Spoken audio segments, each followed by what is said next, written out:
Hey everybody, it's today's Spirit Lift with Pastor Joseph.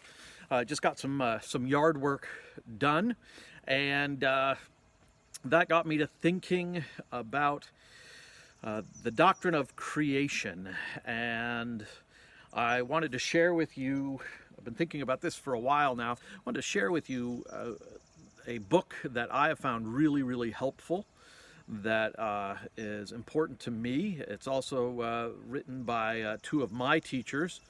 This is called Christian Basics by Gabriel and Dorothy Thacker. This is a groundbreaking, in my opinion, textbook about what the Bible is all about. And one of the things that draws me to this book, and I use it with my students in the Penn West Academy, the Preaching Academy, Preaching and Teaching and Ministerial Academy, is this chart on the bottom here. This chart basically explains the movements of the Bible from the beginning of time until the end of time. It basically explains everything about how Christian theology goes about its thinking. And the very first deed that the Thackers point out here is creation, and I wanted to share that with you. The Thackers were very important mentors to me personally. They were in Pittsburgh at the seminary around 96, 97, when about the time that I graduated. They also did a service stint for the church at Duquesne in the 1960s, and were really crucial and instrumental in founding the Weber Memorial Chapel in Youngwood, Weber Memorial Picnic Grounds, and were really important in that. In addition, they've taught hundreds of leaders in the United Church of Christ and in other denominations. And I wanted to share what I learned from them. And I wanted to thank them. They've since gone on to the Church Triumphant, but I wanted to express my appreciation for their ministry in this way. The thinking that I was going through as I was doing some yard work was about creation, and about how in the Bible it says that humankind is created in the image and likeness of God, and there's a lot of questions as to what that actually means.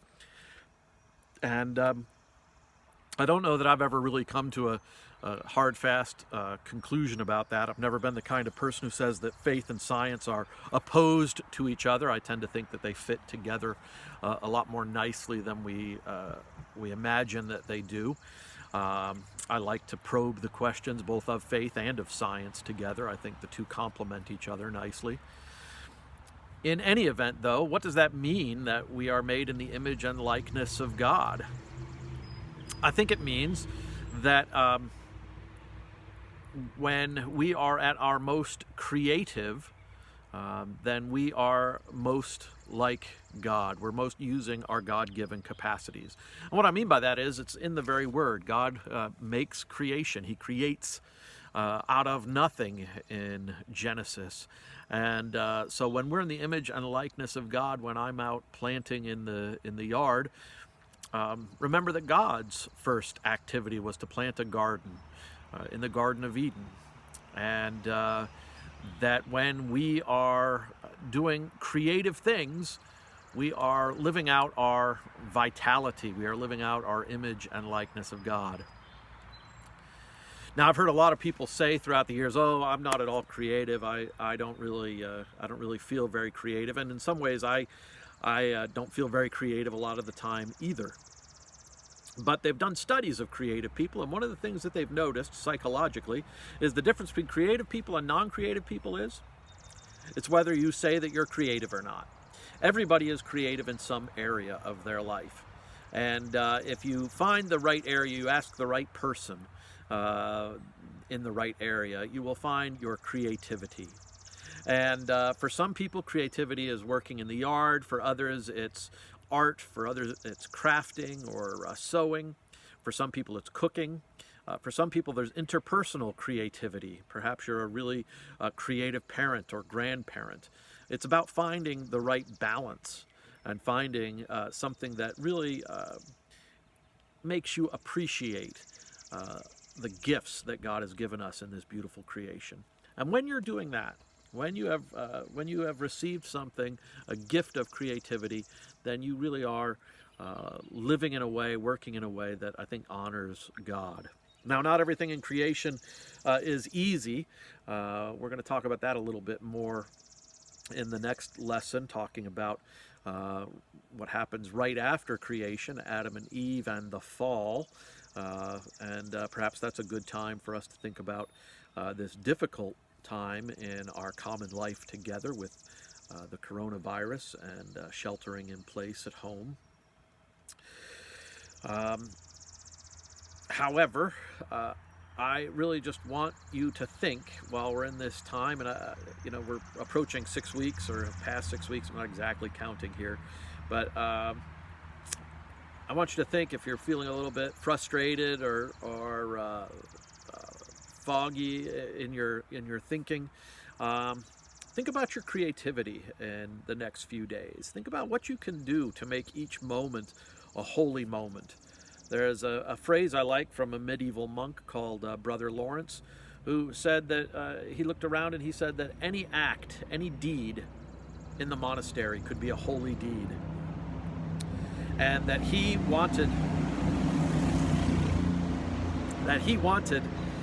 his fellow monks to see that washing the dishes could be as holy as leading the prayers in chapel. He often thought that perhaps what was driving the monks who ran to the front of the line and wanted to lead chapel wasn't holiness, but rather wanting to be seen, ego, wanting to be at the front of the line and getting a pat on the head.